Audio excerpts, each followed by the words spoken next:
Ambassador Gautam Mukhopadhaya, lots has changed since we last spoke. President Trump continuously keeps saying that the talks with the Taliban are dead. Secretary Pompeo has indicated there is a possibility of the doors being opened, so have the Taliban. What is your reading of, is there a possibility of talks resuming? I think there's a little bit of a pressure from various sides to resume talks. And particularly the Taliban is pushing for talks. I think they realize that they missed an opportunity. Perhaps they overplayed their hand, and now they are going from country to country, trying to generate support for talks, as well as actually getting some support for talks from Pakistan, from Prime Minister Imran Khan. At the same time, of course, the desire for peace and for resumption of some process for peace talks also remains within Afghanistan. So I think it's quite natural that there will be a kind of, a kind of demand for peace talks, but I think the terms and conditions for those peace talks would have changed quite considerably, particularly if the elections are more or less successful. Is there a coincidence, like you're mentioning, that Pakistan and the Taliban both want talks at this point? Yes, that's exactly what I wanted to underline. But when you're talking about pressure, now the Taliban have, they're giving public interviews both in Qatar, they went to Russia, they met the special representative there, they've been to Tehran as well. There's a demand even from within Afghanistan from certain players, President Karzai also saying that there should be a resumption of transparent talks. Well, for two things. One is, of course, transparent. Nobody can deny that demand. The fact is that the first round of talks, the Khalilzad U.S Taliban talks, were not at all transparent. We all know that, of course, that the Afghan government was only being briefed about the direct U.S Taliban talks, and even at the final round, they were barely shown the interim agreement. So there is no question on the transparency of the talks. These are about the Afghan people. It concerns their future.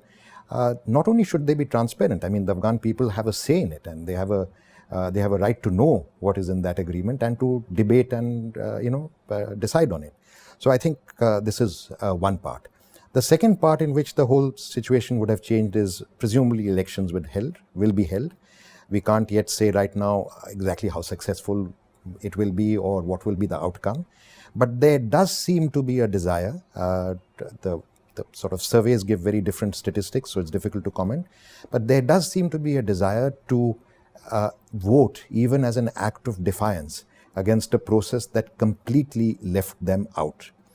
Now, what will change is presumably at the end of this, there will be an elected government, maybe new, maybe the old government in some form or the other, with variations. And that will sort of refresh the legitimacy of both the constitution as well as the government. And that will provide the basis for Afghan-led talks. I think what is the second condition that is very important, that this time the talks are directly between the Taliban and the Afghan people. Afghan people, however they may be represented, that is for the Afghans to decide. But presumably after an election, it could be, for example, an umbrella of a representative opinion. Ideally, let's say, a representative opinion under the umbrella of the Afghan government.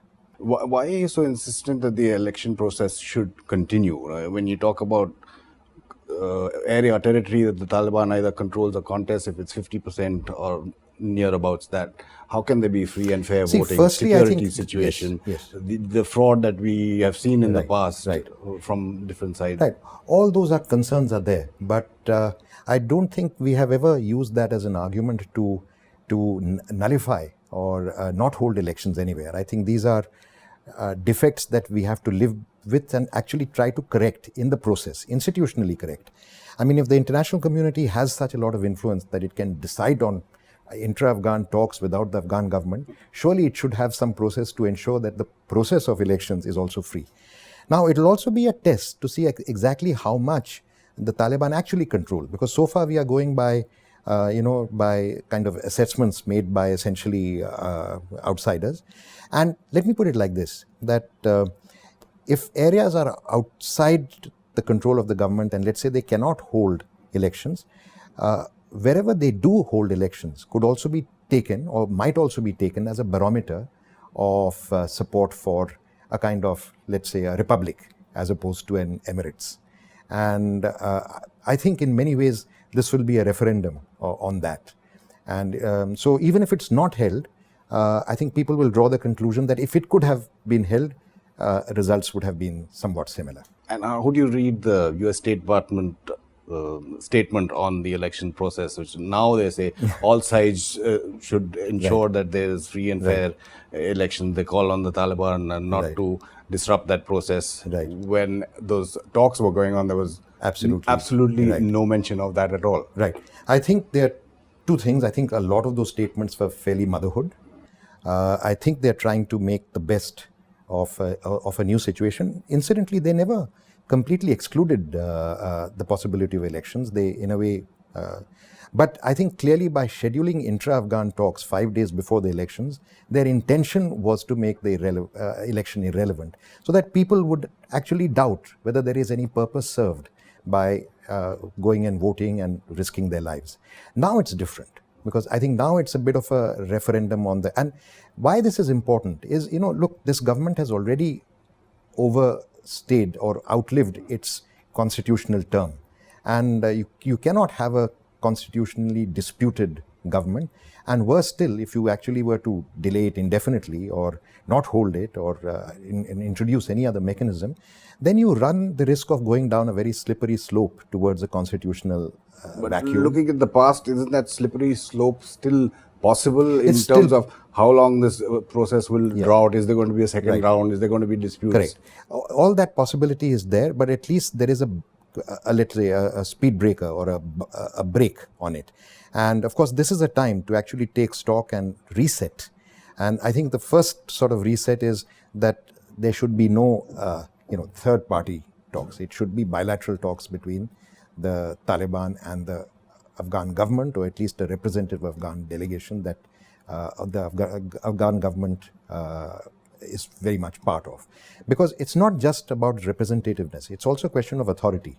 How can a non-official delegation have the authority to even implement the decisions? What is its legal status, particularly in this open situation? And actually, it puts the Afghan delegation, the government or the representative delegation, in a very weak legal ground vis-a-vis their interlocutors and rivals. So if there's a speed breaker, a break now in the process, a pause, however you term it, how is India seeing this latest development or these developments, and what should we be doing in this process and post? Yes, I think we came out with a statement which was a very definite support for the constitutional process for the elections, and I think this has always been our position. I'm glad that the government has come out with a firm statement on that. I think there are various things that could be done. One is, look, whether we like it or not, some part of this election is going to be controversial. There are always going to be issues raised about, as you said, security and what the electoral verdict may mean. There will always be issues about the fairness of the elections.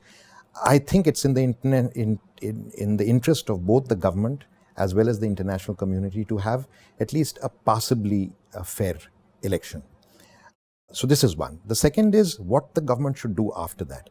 I think very clearly, they took a very major step with the Grand Loya Jirga to create a kind of consensus around the peace talks. I think that process needs to be continued so that there is a kind of consensus or a unified position in the talks with and I think I feel that all Republican forces, all democratic forces, all those who have been part of the post-Bond generation should close ranks to present a united face against the possibility of an Emirates. It's not just that the Afghan government is considered to be a puppet by the Taliban. In fact, everyone who is represented that post-Bond, let's call it post-American order, is in a way tainted by the same brush. So I think one thing is to put together a unified position, and the third thing is to actually have a delegation that is ready to talk. Now, you can be ready, but the Taliban may still not be willing to talk, as they have not been willing to so far. Now, that is where I think the international community could use its newfound, contacts, familiarity, acquaintanceship with the international community, change track, reset. Instead of now negotiating directly and then forcing the Afghan government to agree with things that they have agreed amongst themselves or can agree amongst themselves, sometimes in their own interest. Now they should actually pressurize them to declare a ceasefire and join their fellow Afghans in talks. Distance themselves from their tutors outside and actually negotiate in good faith with the fellow Afghans. When you're talking about a ceasefire, Sohail Shaheen now says that the ceasefire was agreed upon but never signed by the Americans, and the Americans backtracked. Violence, which is continuing in Afghanistan, especially with the warnings that the Taliban are giving about the election process itself, is also seen as going to spike possibly in this interim. So how do you view the American position of talking while there is terror in Afghanistan, and India's position vis-a-vis Pakistan?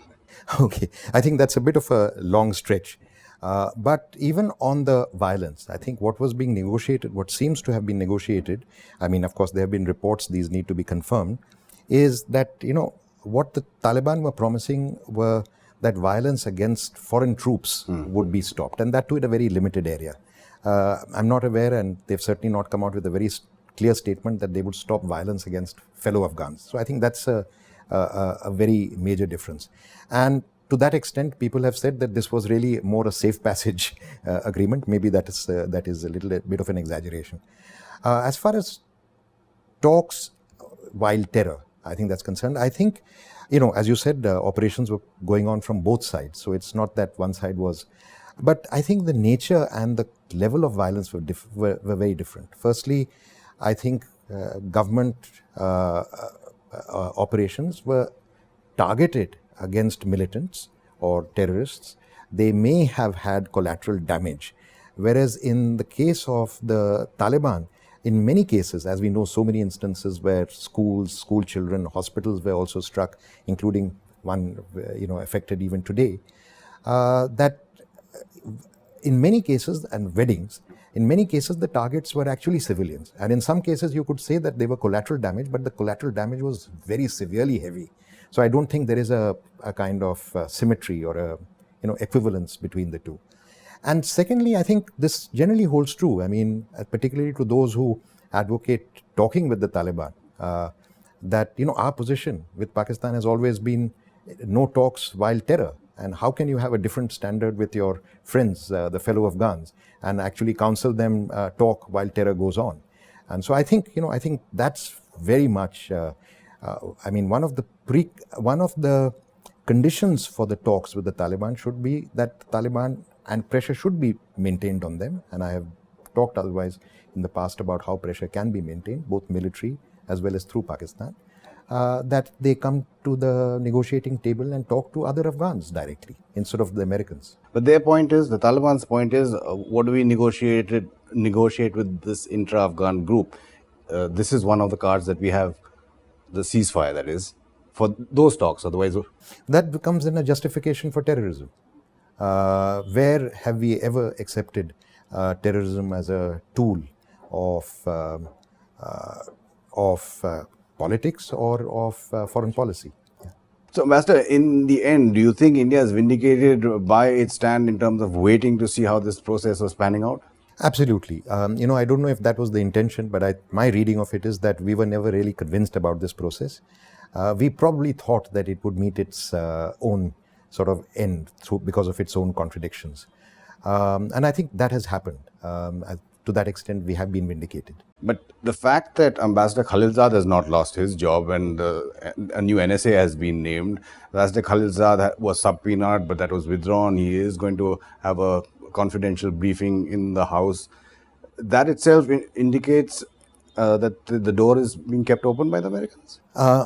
Seems to suggest that. And I think we should be prepared in any case that anything could happen, including, let's call it an unpleasant surprise. But I think certainly this period has allowed a pause to kind of realize what was wrong with that earlier process. And whether it is domestic political pressures or it is international opinion, or maybe it is just their own realization and the fact that the ground has changed. Now with the elections and possibly a new government, the government will also be much stronger in insisting that it be represented either as a government or at least as the umbrella under which a delegation is fielded. So even if it does restart, the terms would have changed, and would have changed in favor of the Afghan government. This is, of course, presuming that you have a reasonably neat outcome, which is, of course, an open question. Ambassador Mukhopadhaya, thanks again for speaking to us. Thanks. Okay, thank you.